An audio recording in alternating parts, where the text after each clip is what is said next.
블레셋 사람이 이스라엘과 싸우려 하여 모였는데 병거가 3만이요 마병이 6천이요 백성은 해변의 모래같이 많더라. 그들이 올라와서 벳아웬 동편 민막스에 진침해 이스라엘 사람들이 위급함을 보고 절박하여 굴과 숲을과 바위 틈과 은밀한 곳과 웅덩이에 숨으며 어떤 히브리 사람들은 요단을 건너 갓과 길르앗 땅으로 가되 사울은 아직 길갈에 있고 그를 쫓는 모든 백성은 떨더라. 사울이 사무엘의 정한 기한대로 이레를 기다리되 사무엘이 길갈로 오지 아니하매 백성이 사울에게서 흩어지는지라. 사울이 가로되 번제와 화목제물을 이리로 가져오라 하여 번제를 드렸더니 번제 드리기를 필하자 사무엘이 온지라. 사울이 나가 맞으며 문안하매 사무엘이 가로되 왕의 행한 것이 무엇이뇨.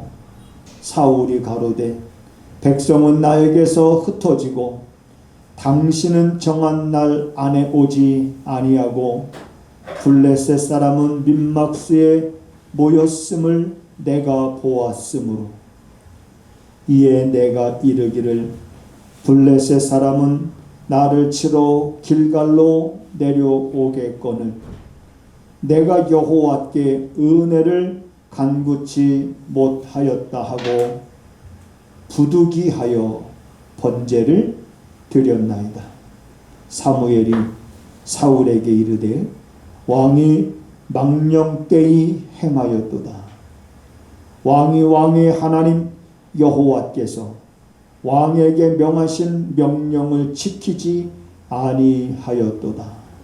그리하였다면 여호와께서 이스라엘 위에 왕의 나라를 영영히 세우셨을 것이여늘 지금은 왕의 나라가 길지 못할 것이라.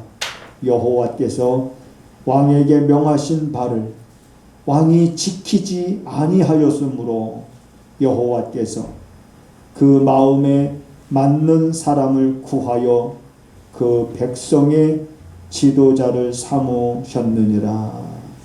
이번 주 이렇게 시간이 날 때마다 이제 악기를 가지고 이제 연주하는 걸 좋아하게 됩니다. 근데 오늘 계속해서 우리가 드리는 이런 찬양들이 너무 참 좋은 것 같아요. 그래서 모든 것이 참 주님의 은혜다. 특히 이제 오늘 우리들이 살아가는 시대를 여러분 한번 보시면 참 혼란스럽습니다.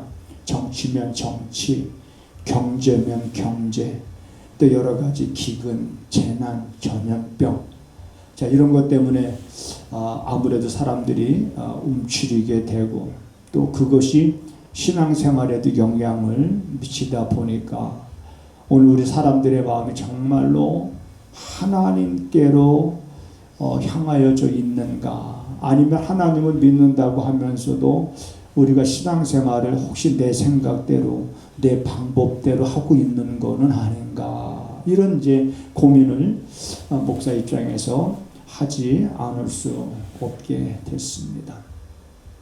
그래서 이제 오늘 말씀을 통해서 다시 한번 우리들이 어떻게 정말 살아가야 되는지를 그 방향을 우리가 말씀에서 찾아보면서 이제 우리가 이러한 어려운 때 더 정말 하나님의 은혜에 감사하면서 기근의 날에도 하나님이 우리들의 삶을 더 풍족하게 하신다는 그러한 시편 37편 19절의 말씀을 여러분들이 직접 경험할 수 있는 그런 삶을 살아갈 수 있게 되기를 주님의 이름으로 부탁을 드립니다. 자, 오늘 본문 말씀을 잠깐 소개하겠습니다. 사울 왕이 40세에 왕이 됩니다. 초대 왕이지요. 그리고 왕이 된 지 2년 되던 해에 이제 블레셋과의 전쟁을 하게 됩니다. 그런데 이 사울이 모집한 군사는 몇 명이냐면 3,000명입니다. 3,000명이고 오늘 우리가 5절에 읽었듯이 블레셋 사람들의 이 군사는 실로 어마어마한 그러한 군사력입니다. 이스라엘 백성들의 3,000명에 비해서 블레셋은 우선 병거가 3만이고 마병이 6천이고 백성은 해변에 모래알같이 많더라. 자, 그렇게 해서 대치를 하니까 이스라엘 백성들이 그 블레셋 사람들의 그 군사력을 보고 6절에 보니까 사람들이 위급함을 보고 이거는 뭐냐, 이건 싸움이 될 수가 없다, 이런 생각에 빠져 있는 거예요. 위급함을 보고 절박했다. 절박해서 숨기 바빴습니다. 그래서 주변에 굴이 있으면 굴에 숨고 숲풀이 있으면 숲풀에 숨고 그리고 바위 틈과 은밀한 곳과 웅덩이에 숨을 수 있는 곳이라 그러면 이스라엘 백성들 숨기에 바빴습니다. 그리고 모든 백성들이 떨더라. 자, 떤다는 건 이제 두려움과 그런 불안함에 이제 사로잡혀 있는 거지요. 자, 이런 상황 속에서 사울은 사무엘이 오기로 되어 있는데 그 정한 날짜에 사무엘은 오지 않죠. 사무엘이라도 와서 옆에 있었으면 정말 하나님께 도움을 구해서 어떻게 좀 위기를 모면에 보고자 하는 어떤 그런 마음이 앞서갈 텐데 오기로 한 사무엘 선지자는 오지 않지. 백성들은 도망가기 바쁘지요. 그리고 숨고 무서워서 떨고 있지. 이런 가운데 이 사울 왕이 이렇게 표현을 합니다.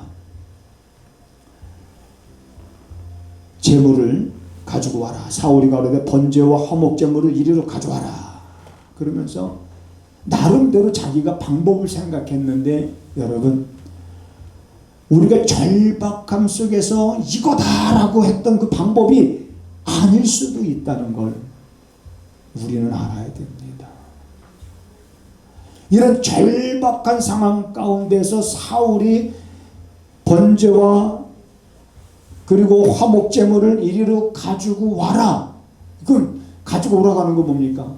제사장 겸 선지자인 사무엘은 오지 않지. 백성들은 저렇게 벌벌 떨고 흩어지고 숨지.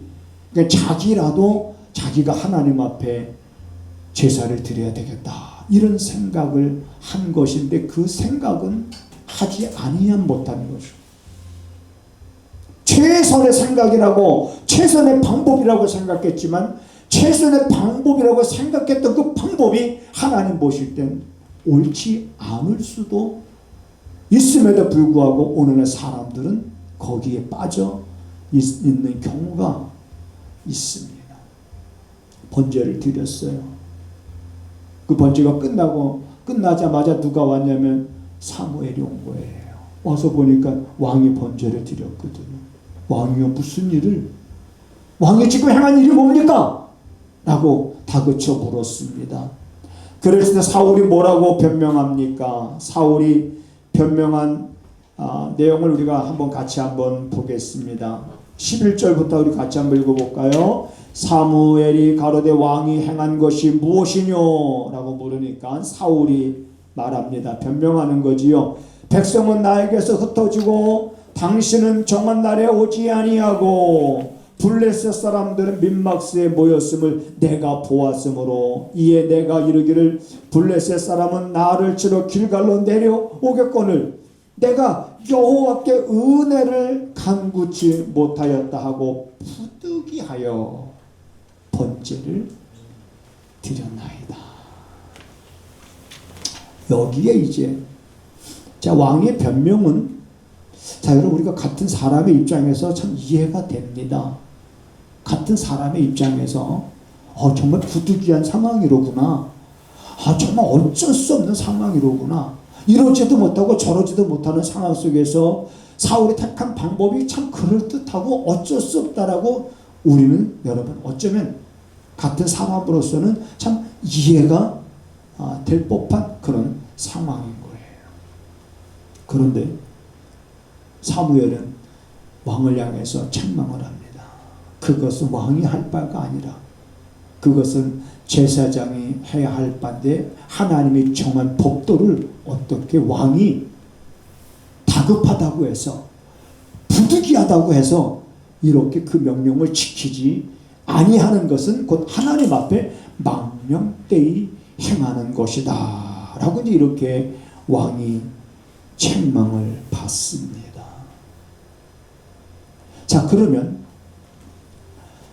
아까 말했던 것처럼 정말 이런 부득이한 상황, 어쩔 수 없고 이러지도 못하고 저러지도 못한 절박한 상황 속에서 이것이 최선이다라고 선택했던 이 바울의 이러한 행위를 우리는 그렇다면 이해를 예를 들어서 하고 그 다음으로 넘어가는 거예요.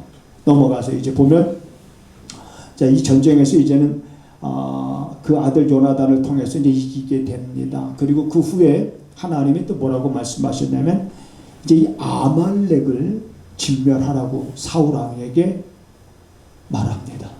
아말렉은 이스라엘 백성들이 가나안 땅으로 나올 때 방해했던 족속이기 때문에 이제 그들의 죄가 관영했고 찾기에 하나님이 이제 아말렉을 진멸하기 위해서 사울에게 아말렉을 남녀노소 어린아이 것이 다 진멸하고 모든 짐승들도 다 죽이라고 그랬어요.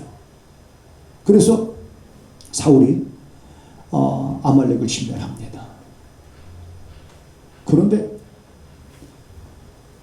사무엘 선지자가 와서 보니까 사무엘 선지자 귀에 뭐가 들리냐면 양떼 울음소리, 소떼의 울음소리가 들리는 거예요.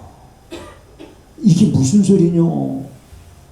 그랬더니 사울왕이 저 양떼와 저 소떼는 아주 좋은 양떼와 소떼들을 자기가 죽이지 않고 저 좋은 것들을 하나님 앞에 제사를 드릴 때 번제로 드렸으면 참 좋겠다 해서 죽이기를 즐겨하지 아니하고 그거는 저렇게 놔뒀습니다 라고 이렇게 사울왕이 말합니다. 여기서 그 상황은 부득이한 상황이 아니잖아요. 어쩔 수 없는 상황이 아니잖아요. 그런데 어쩔 수 없는 상황도 아니고 이러지도 못하고 저러지도 못하는 부득이한 상황도 아니고 그럼에도 불구하고 사울왕이 하나님 말씀대로 행하지 않습니다. 자기 소견대로 자기 생각대로 저렇게 좋은 짐승들을 죽일 필요가 뭐가 있느냐? 하나님 앞에 제물로 드리면 훨씬 더 좋지 않겠느냐? 라면서 이렇게 또 사무엘 앞에 변명을 합니다. 그때 사무엘 선지자가 그런 얘기를 합니다. 우리가 그 내용을 한번 보겠습니다. 15장을 한번 가서 볼게요. 15장. 사무엘상 15장 22절을 한번 보겠습니다. 시작. 사무엘이 가로되 여호와께서 번제와 다른 제사를 그 목소리 순종하는 것을 좋아하신 같이 좋아하시겠나이까. 순종의 제사가 낫고 듣는 것이 순양의 기름보다 나으니. 그러니까 여기서 사울은 여러분 부득이한 상황 속에서 하나님의 명을 거역하면서 제사장이 해야 되는 일을 자기가 어쩔 수 없이 행할 수밖에 없었다라고 변명하지만 그것도 진실이 아닌 것을 우리가 알게 되는 것은 바로 여기서 이미 사울은 부득이한 상황이 아님에도 불구하고 어쩔 수 없는 상황이 아님에도 불구하고 자기가 좋다라고 생각하는 소견대로 자기 생각대로 행함으로 하나님의 말씀을 거스리는 겁니다. 하나님의 명령을 듣지 아니하는 겁니다. 하나님의 말씀을 멸시하는 결과를 가져오게 되는 겁니다. 그래서 순종이 제사보다 낫다. 아무리 네가 그렇게 하나님께서 다 진멸하라고 그랬는데 그 중에서 진멸하지 않냐고 네가 네 성경에 좋다라고 생각했던 것들, 그러니까 여러분, 우리의 생각이 중요한 것이 아닌 거예요. 내가 최선이라고 생각했던 우리들의 방법들이 과연 맞는 건가? 우리는 이런 것들도 한 번쯤 진단해 볼 필요가 있는 겁니다. 점검을 받아볼 필요가 있는 겁니다. 오늘 우리가 살아가고 있는 이 시대에 자, 어려움이 우리에게 여러분 생각지도 않았던 어려움들이 올 수 있죠. 생각지도 못했던 힘든 일들이, 어쩔 수 없는 일들이, 그래서 내가 부득이하여 그러면서 그 가운데 내가 최선이라고 생각했던 것들이 그것이 최선이 정말 아닐 수도 있다라고 하는 것. 우리는 이 사울의 두 모습을 보면서 참으로 이해해주고 싶은데 어쩔 수 없는 상황에서 그래 그럴 수 있겠다 했는데 그 뒤에 가서 보니까 사울은 이미 그 마음이 하나님께로부터 떠난 사람, 또 하나님이 이미 사울을 버렸다라고 그랬습니다. 자기가 생각하기에 좋은 대로 행한 거예요. 여러분, 내가 생각하기에 좋은 대로 행하는 것보다는 우리는 하나님의 말씀대로 순종하는 것이 그게 신앙입니다. 그게 사는 길이고, 좀 더 우리가 멀리를 보면서 선택을 하고 행해야 되지 않을까. 좀 더 멀리 보면 우리가 어떤 것이 옳은지 알 텐데 자꾸 우리가 멀리 볼 수 있는 믿음의 안목이 좁아지는 거예요. 믿음의 안목이 점점 커져서 좀 더 멀리 봐야 되는데 그걸 멀리지 못하고 점점 믿음의 안목이 좁아지니까 지금 당장 이게 옳은 것 같고 지금 당장 이게 맞는 것 같고 이게 최선의 방법인 것 같은데 알고 보니까 그거는 육에 속한 생각일 수가 있다는 겁니다. 그래 그럴듯한 거예요. 그런데 여러분, 참 우리가 지혜로워야 되는 것은 뭐냐면, 어떤 것을 하나님이 원하시고 하나님이 우리에게 원하시는 것이 뭘까? 하나님이 기뻐하시는 것은 또 뭘까? 근데 여기에서 우리는 히브리서 11장 6절에서 하나의 어떤 방법을 찾아볼 수 있는데, 하나님을 믿음이 없이는 하나님을 기쁘시게 하지 못하나니 하나님께 나오는 자들은 그가 자기를 찾는 자들에게 상 주심을 믿어야 할지니라. 그러니까 믿음이 없이는 하나님을 기쁘시게 할 수 있는 방법이 없는 거예요. 그렇다 그러면 우리에게 있어서 우리의 믿음은 어떤 믿음이냐? 우리의 믿음은 부득이한 상황 가운데 어쩔 수 없는 상황 그 속에서도 거기서 원하시는 하나님의 방법은 뭐냐? 라고 그랬을 때 제가 봤을 때 이 사울 왕이 사무엘 선지자가 올 때까지 기다리는 겁니다. 아무리 숫자적으로 저 블레셋 군사들이 많다 할지라도 사울의 아들 요나단은 이렇게 고백했습니다. 여호와의 구원하심이 사람의 숫자에 있지 아니하다. 다윗이 고백할 땐 이런 고백을 합니다. 하나님의 여호와의 구원하심이 칼과 창에 있지 아니하다. 동일한 고백인 거예요. 이 말은 하나님의 구원하심이 어떤 그러한 숫자적인 인위적인 방법이 있는 것이 아니다. 그렇다면 사울은 기다렸어야 되는 겁니다. 사무엘 선지자가 올 때까지 기다려야 됩니다.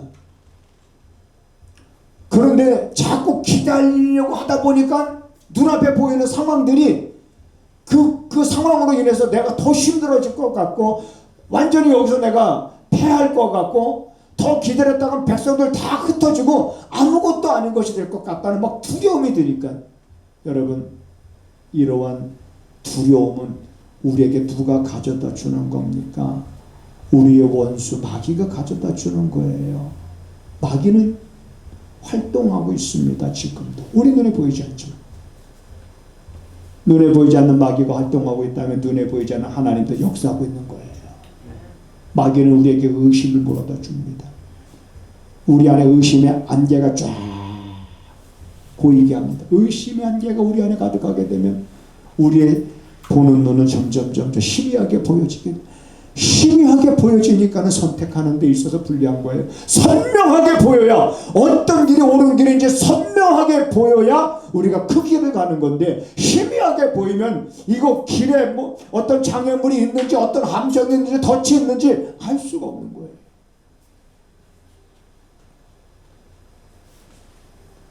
하나님의 방법은 여러분 우리가 실패가 없다는 거 알잖아요. 그렇다면 끝까지 기다렸어야 되는 거예요. 변치 말고. 여러분 우리가 신앙생활할 때 지금 저는 그렇게 생각합니다. 앞으로 여러분 우리가 사는 시대에 사는 거는 우리가 먹고 사는 데 지장은 없을 것 같아요. 몸이 건강하면 뭐 나가서 뭐 어떤 일을 해도 우리가 먹고 삽니다. 네. 먹고 사는 건 문제가 안 됩니다. 그 세상은 점점 이제 사람들이 세상의 것을 점점 좋아하게끔 세상은 변해가는 거죠. 그리고 우리가 신앙생활하기에는 점점 더 힘들어지는 세상입니다. 왜? 세상이 어떻게 변해가느냐. 자, 돈이 최고라고 이제 사람들 머릿속에 가득 찹니다. 야, 돈이 최고지 뭐. 그 다음에 이기주의적인 물결이 거세게 흘러가고 있죠. 자, 편의주의 물결이 흘러가고 있죠. 그러다 보니까 사람들이 너무나도 이제는 쉽게 기다리는 것 안 기다리려고 그래요. 우리는 죽기까지 하나님을 우리가 신뢰한다면 어떤 어려움 속에서도 여러분 나는 죽기까지 기다릴 줄 아는 그 믿음을 우리가 잃어버리면 안 됩니다. 죽기까지 기다렸던 사람들, 죽기까지 하나님을 의지하고 신뢰했던 것을 포기하지 아니하고 그 죽음의 현장 속으로 뛰어드는 것조차도 두려워하지 않았던 그 많은 선진들의 그 믿음이 우리에게 주는 교훈이 어떤 겁니까? 그래서 우리는 말씀을 통해서 우리는 자꾸 말씀을 묵상하며 우리들의 약해져가는 마음을 다져야 됩니다. 견고하게 만들어가야 됩니다. 흔들리지 않아야 됩니다.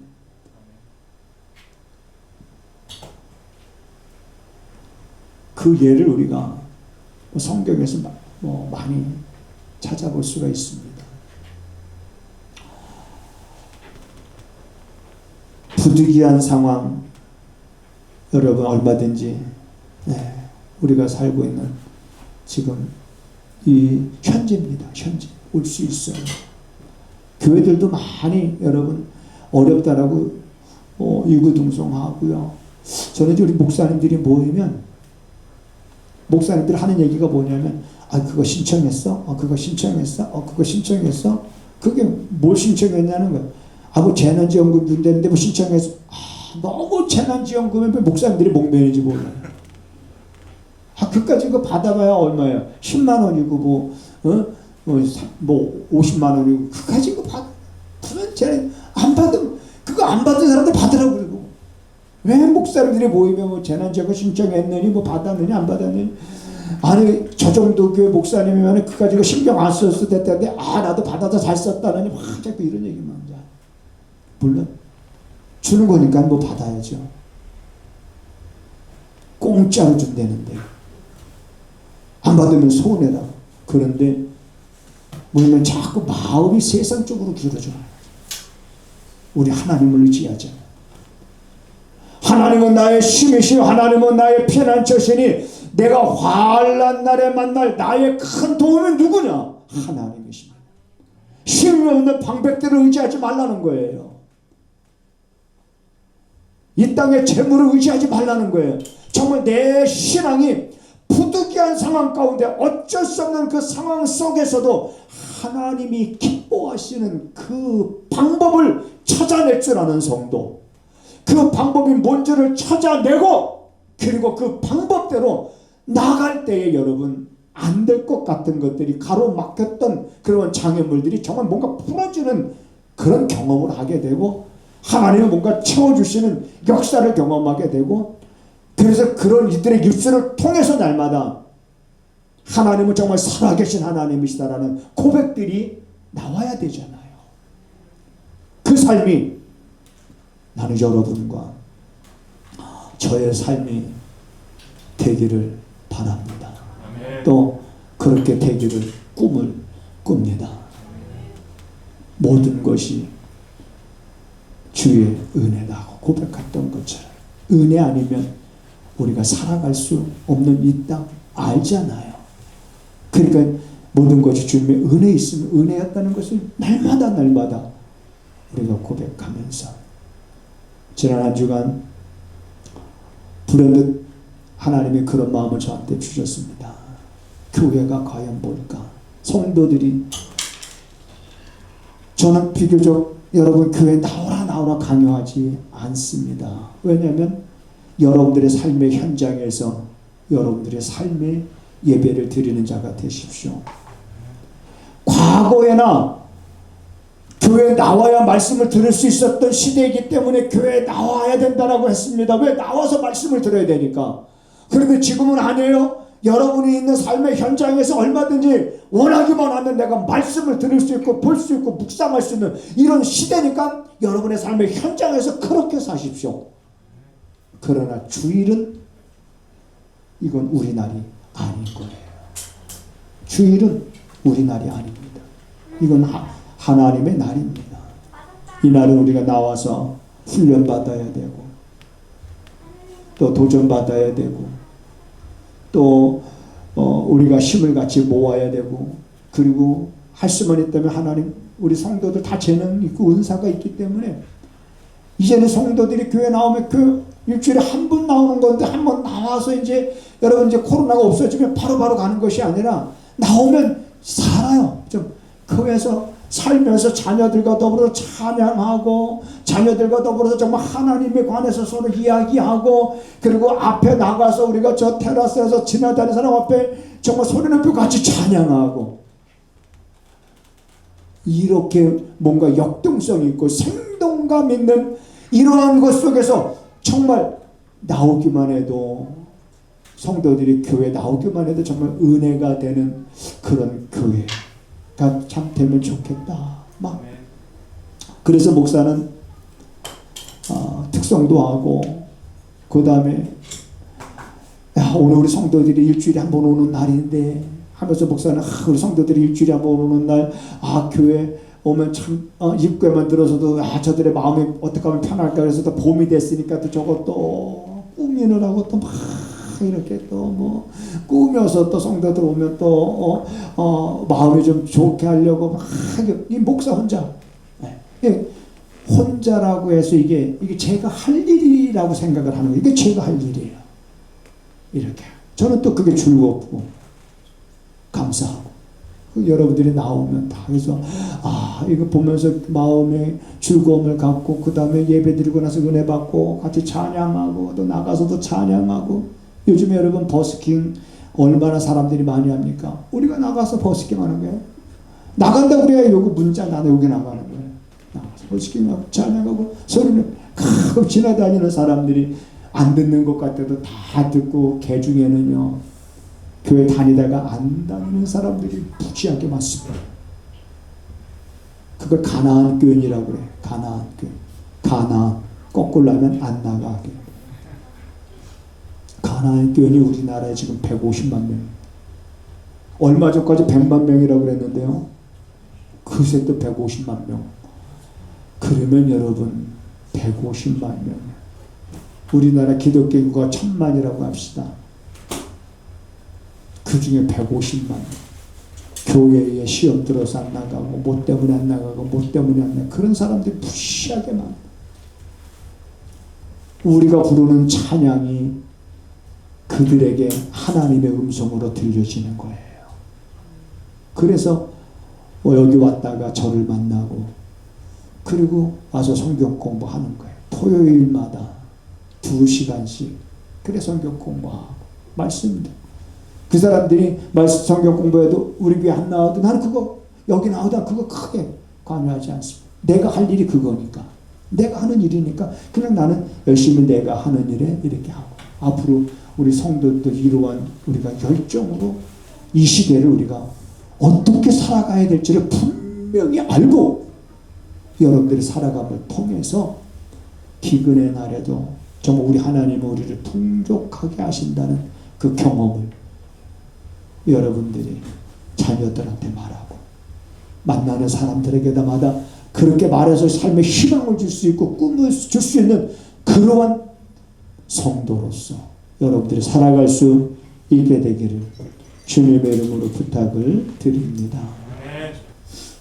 여호와는 나의 목자시니 내가 부족함이 없도다 고백한 이 시편 23편의 말씀을 성도들이 마음에 깊이 새겨두고 이 어려운 때도 나의 목자 되신 주께서 우리의 발걸음 인도하셔서 줄이지 않게 하시고 목마르지 않게 하시고 또한 쉬어야 될 때 쉬게 하시고 우리의 건강을 또한 지켜주심을 경험하면서 사랑하는 성도들이 부족함이 없음을 고백할 수 있는 하나님 그러한 삶이 될 수 있게 하옵소서.